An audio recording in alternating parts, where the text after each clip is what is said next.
Well, sabi ni Secretary Pitt, I can say a few words.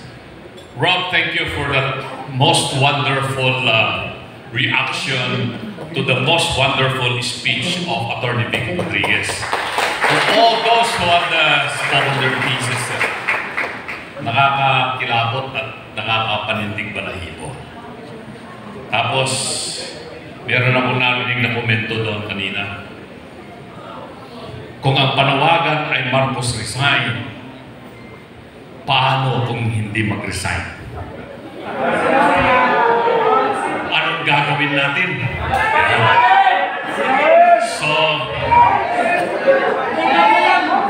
meron bang constitutional basis na hindi tayo ma-charge ng sedition kung ang isigaw natin ay hindi Marcos resign? Kasi sinabi na ni Attorney Vic kanina yung constitutional basis, Article 7, Section 8 ng ating saligang batas, binanggit yung mga iba't ibang instances na pwedeng magpalit ng Pangulo ng Pilipinas. In case of death, in case of resignation, in case of permanent incapacity, and removal from office.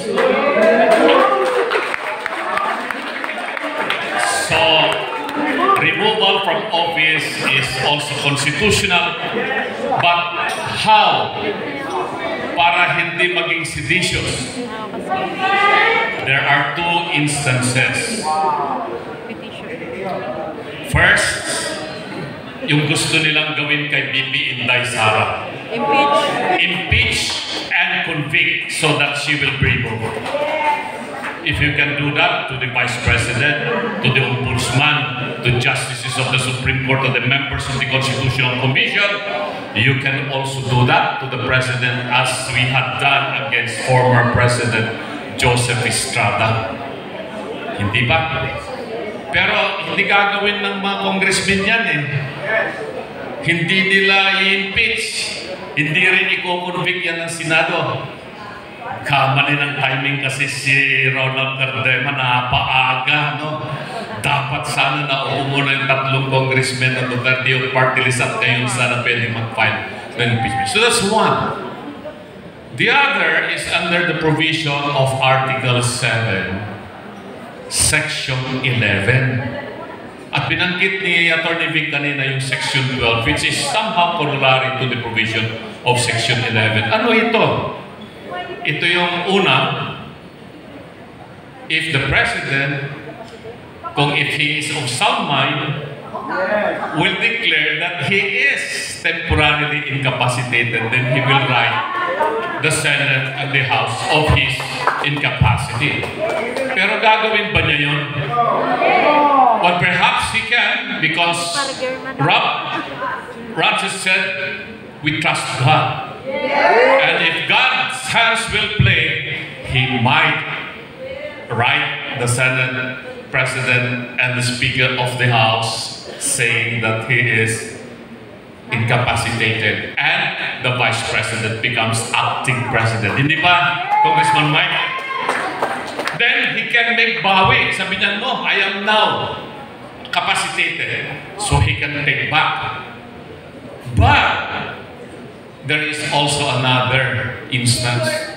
If majority of the members of the cabinet say that he is incapacitated, then the Vice President becomes the President. So, sabi ng mga kasama ko sa table kanina, pwede ba, Attorney Lambino, sigaw muna natin, Marcos resign, Marcos resign? Sabi ko, okay yun. Kasi 3 weeks ago, yung UPI, ayaw nilang magbanggit ng Marcos resign. Hindi ba?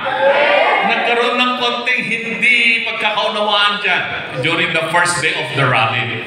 Maisog and the reforma ng Pilipinas were in Liwasang Bonifacio, but you were already shouting, Marcos resign.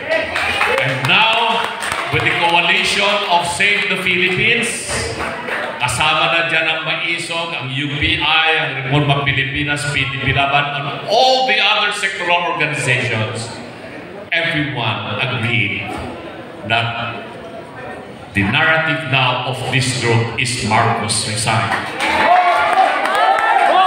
So we are now on that stage, and we have agreed. That's why we are all gathered here. But if he doesn't resign, then we go to the next level. Ano yung isigaw natin? Ano yun? Sabi dyan, no? Nakalagay yun. Rock you! BBM, you are fired! Katulad ng ginawa nila kay Iis Bersamin. Did he resign? No! He did not resign. He was fired. So, we gave him that mandate. We voted for him. Attorney Vic said, nabudol tayo lahat. So we can now withdraw, and we are withdrawing that mandate. Then the cry would be, you are fired. And with that, tapos na yung paliwanag ko ng konti. So let's now raise our right hand and we recite together panunumpa sa watawat ng Pilipinas. Ako ay Pilipino. Buong katapatang nanunumpa sa watawat ng Pilipinas at sa bansang kanyang sinasagisag na may laman, katarungan at kalayaan na pinakikilos ng sambayan ng makadiyos, makatao, makakalikasan at makabansa. Mabuhay ang sambayan ng Pilipinas! Mabuhay ang mga Pilipino! Mabuhay tayo lahat! Buhay! Thank you, Attorney. Maraming salamat po sa napaka-inspiring words. Attorney Raul Lambino, pwede na tayong umupo. Meron pa tayong mga ilang dapat gawin bago magdating ang alas 6. Okay. Dito, pauna ko lang sa mga kasama nating mga vloggers at sa lahat po ng mga nagtiting ng videos. Meron po kasing topic dito mamaya na hindi po pwede. Actually, ito na yun. Start na pala. So, pwede niyong i-mute? Sige, sige. Mute nyo na lang. Oo. Wag lang.